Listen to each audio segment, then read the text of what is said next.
ମୁଁ Sandhya Odia village gardening channel Sandhyarani Giri ସ୍ୱାଗତ। ଆସନ୍ତୁ ଜାଣିବା ଆଜିର ଏକ ନୂଆ ଭିଡ଼ିଓ ଉପରେ। ଭିଡ଼ିଓଟି ହେଲା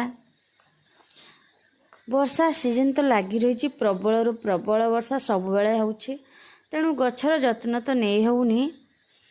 ଗଛ ମଧ୍ୟ ବହୁତ ସଂଖ୍ୟାରେ ପଚି ସଢ଼ି ଯାଉଛି, ଗଛ ନଷ୍ଟ ବି ହେଇଯାଉଛି, ଗଛ ଜମା ଗ୍ରୋଥ ହିଁ କରୁନି। ତେଣୁ ଆମେ ବ୍ରହ୍ମ କମଳ ଗଛର ବର୍ଷା ଦିନେ ଯତ୍ନ କିପରି ନେବା ଆଉ ତାକୁ କେଉଁଠି କେଉଁ ଜାଗାରେ ରଖିବା ଆସନ୍ତୁ ଜାଣିବା। ଦେଖନ୍ତୁ ସାଙ୍ଗମାନେ, ବ୍ରହ୍ମ କମଳ ଗଛ ଏକ ଦୁର୍ଲଭ ଗଛ, ସମସ୍ତେ ଜାଣିଥାନ୍ତି। ସନ୍ତସନ୍ତିଆ ଜାଗାରେ ଜମା ବି ହୁଏ ନାହିଁ ସେ ଗଛ, ପାହାଡ଼ ମାନଙ୍କରେ ସେ ଗଛ ହୁଏ। ତେଣୁ ସନ୍ତସନ୍ତିଆ ଜାଗା ଜମା ବି ତାଙ୍କ ପାଇଁ ଉପଯୋଗୀ ନୁହେଁ, ସେ ଗଛ ପାଇଁ ଉପଯୋଗୀ ନୁହେଁ। ତେଣୁ ଆମେ ବର୍ଷା ଦିନେ ତା'ର କେମିତି ଯତ୍ନ ନେବା? ପ୍ରଥମେ ତ ଅଳ୍ପ ଖରା ପଡ଼ୁଥିବା ଜାଗାରେ ତାକୁ ରଖିବା। ବେଶୀ ଖରା ପଡ଼ୁଥିବା ଜାଗାରେ କେବେ ବି ରଖିବେନି। ଦ୍ୱିତୀୟତଃ, ପ୍ରବଳରୁ ପ୍ରବଳ ବର୍ଷା ହେଲେ ସେ ଗଛକୁ ଆପଣମାନେ ଛାତରେ ଲଗେଇଥାନ୍ତି କି ତଳେ ଲଗେଇଥାନ୍ତୁ, ତାକୁ ଉଠି ଆଣନ୍ତୁ।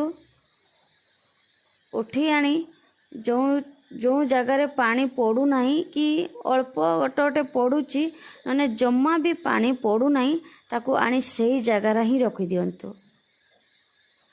ନଚେତ୍ ସାଙ୍ଗମାନେ, ଯଦି ଆମେ ସେ ବ୍ରହ୍ମକମଳ ଗଛକୁ ଏଇ ପ୍ରବଳ ବର୍ଷାରେ ଯଦି ରଖିଦେଉଛେ, ସାଙ୍ଗମାନେ ଦେଖନ୍ତୁ ସେ ଗଛ ନିଶ୍ଚିତ ଭାବରେ ମରିଯିବ,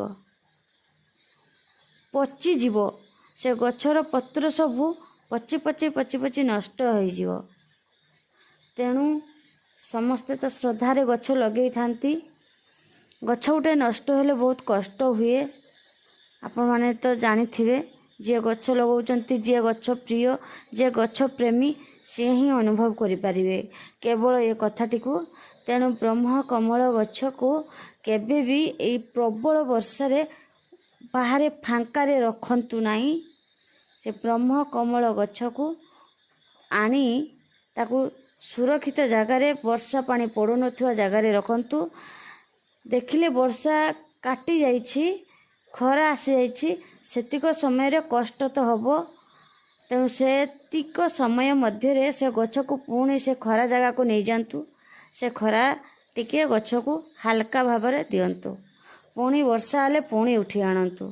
ବର୍ଷା ସିଜିନ୍ ଗଲା ପରେ ସେ ଗଛକୁ କମ୍ ଖରା ପଡ଼ୁଥିବା ଜାଗାରେ, ଅଳ୍ପ ଖରା ଛାଇ ପଡ଼ୁଥିବା ଜାଗାରେ ହିଁ ରଖିଦିଅନ୍ତୁ।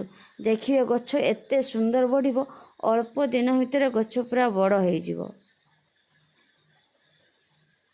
ମୋ ଭିଡ଼ିଓଟି କେମିତି ଲାଗୁଛି କମେଣ୍ଟ କରି ନିହାତି କହିବେ।